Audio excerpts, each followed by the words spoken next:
अस्सलाम वालेकुम to everyone to my YouTube channel Gul academy. आज के इस ट्यूटोरियल में हम how to position a column how to position a column, determine the size of column, size of beams in a structure. तो सबसे पहले आता है how to size of column. देख, साइज ऑफ कॉलम जो हम स्ट्रक्चर में देते हैं, it's based upon number of stories. जितने नंबर ऑफ स्टोरेज ज़्यादा होंगे उतना ग्रेविटी लोड ज़्यादा होगा, तो हमें लार्ज साइज ऑफ कॉलम्स चाहिए होते हैं। और जो दूसरी चीज़ जो कॉलम्स की साइज ऑफ कॉलम को इफेक्ट करती है, that is the lateral loads means gravity means ये अपना wind loads and earthquakes, they also effect the size of column. So यहाँ पर जो मैं डिस्कस करने जा रहा हूँ, it's based on the number of stories. देखिए, सबसे पहला जो केस है 2 to 3 स्टोरीज बिल्डिंग्स। अब देखें यहाँ पे साइज ऑफ कॉलम्स जो 2 to 3 स्टोरी, 1 to 2 और 3 स्टोरी बिल्डिंग्स, जो कॉलम की साइज होती है जैसे 6 into 18 inch, 9 into 12 inch, 9 into 18 inch या 9 into 24 इंच, ये इसको कैटेगराइज किया गया है। जो बट इन फील्ड होता क्या है कि जो हम क्या करते हैं, जो हमारी वाल की थिकनेस होती है ना,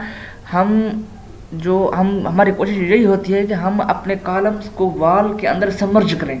तो इसके लिए हम क्या करते हैं कि जो वाल की जो थिकनेस होती है ना, साइज कॉलम की 1 साइज उसके बराबर कर देते हैं। फॉर एग्जांपल यहाँ पर जो है कॉलम एक्सटीरियर वाल में बात कर रहा हूँ, एक्सटीरियर वाल की यहाँ पर कॉलम की जो थिकनेस है, वाल की थिकनेस है, it's 9 inch.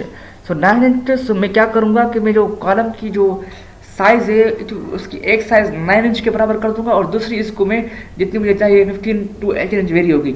So it's based on, कोशिश यही होती है कि हम अपने कॉलम को वाल के अंदर सबमर्ज करें। इसलिए कोशिश यही होती है कि कॉलम की एक साइज हमें वॉल ऑफ थिकनेस के बराबर करें।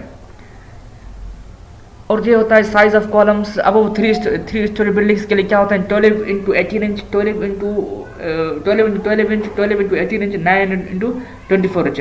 अब जितनी नंबर ऑफ स्टोरीज बढ़ती जाएंगी, कॉलम की साइज उतनी बढ़ती जाएगी।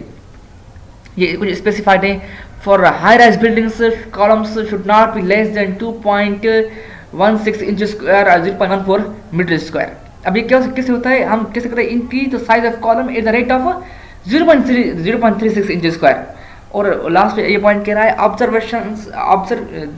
Observe the construction around your area and read the drawings. Means जो कॉलम की साइज होती है वो depends upon the observations in drawings. It is not know any hard fast rule कि कॉलम की साइज कितनी रखनी है।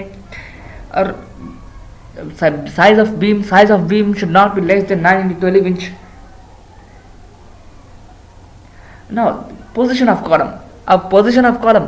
अब सबसे पहले जब हम कॉलम की पोजीशन करते हैं, जब भी हम कोई बिल्डिंग, कोई स्ट्रक्चर डिजाइन एनालाइज करते हैं, सबसे पहला स्टेप ये होता है कि हमें we have to position of columns and the position of columns is based on the experience and the criteria, not any hard fast rule कि यहाँ पर कॉलम लगना है।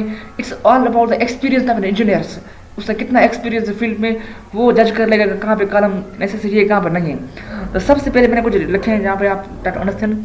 At the corners means corners पे आपको लाजमी लगाना है। यहाँ पे देख, मैंने यहाँ पे कॉलम्स लगाया, यहाँ पे कॉलम लगाया है, यहाँ पे एंड एक बीम कॉलम कनेक्शंस, यहाँ पे कनेक्शन है बीम कॉलम का, तो यहाँ पे भी लगा लिया, यहाँ पे भी लगा लिया। And second at each corner of staircase के कॉर्नर पे, क्योंकि जहाँ पर जिस जगह स्टेयर्स होती है वहाँ पे ज़्यादा लोड लगता है, तो हमें जो है ना वहाँ पर भी वहाँ पर भी हमें जो है ना कॉलम इंसर्ट करने चाहिए। And avoid the large span to reduce the bending moments in beams at each corners. अब देखें, जो हमारी जो स्टील का रेशो होता है स्ट्रक्चर में, that is depend on the bending moment. जितनी बेंडिंग मोमेंट ज़्यादा होगी उतना स्टील ज़्यादा होगा, तो हम इस बेंडिंग को रिड्यूस करने के लिए हम कॉलम इंसर्ट कर देते हैं, ताकि हम अपने स्ट्रक्चर को इकोनॉमिकल बना सकें और स्टील हमें कम यूज़ करना पड़े। फॉर एग्जांपल, अब देखिए यहाँ से लेकर यहाँ तक स्पान लार्ज है, बेंडिंग ज़्यादा होगी, तो इसलिए मैंने क्या किया, मैंने यहाँ पर एक कॉलम इंसर्ट कर दिया। तो अब देखें, अब कॉलम की बीम की स्पान छोटी हो गई, तो there will be less bending moment, there will be less requirement of steel. और अगर यहाँ पर देखें, यहाँ से देखें, यहाँ पर मैंने कॉलम इंसर्ट नहीं किया, क्योंकि मुझे अपने स्ट्रक्चर को इकोनॉमिकल भी तो बनाना है ना। अगर मैं यहाँ पर कॉलम इंसर्ट कर देता तो मुझे अब मेरी स्ट्रक्चर थोड़ी सी एक्सपेंसिव हो जाती, तो मुझे जहाँ पर सिर्फ ज़रूरत होती मैं वहाँ पे बनाऊंगा। सो नॉट एनी, हर जगह पे नहीं होता। सो दैट्स, अब देखिए यहाँ पर देखिए, कोई भी स्ट्रक्चर को आप जब ईटे पे एनालाइज करोगे या डिज़ाइन करोगे, तो सबसे पहला स्टेप होता है पोजीशन ऑफ कॉलम्स। सबसे पहला where column has the position, और हमें वो उस कॉलम की साइज उस पोजीशन से रखते हैं जिस पे हमारी स्ट्रक्चर्स जो है वो वेरी सेटिस्फाई हो जाए। सो इस based on engineers experiments. So next video हम क्या करेंगे, हम इस बिल्डिंग को एनालाइज और डिज़ाइन करेंगे थ्रू ईटिप सॉफ्टवेयर।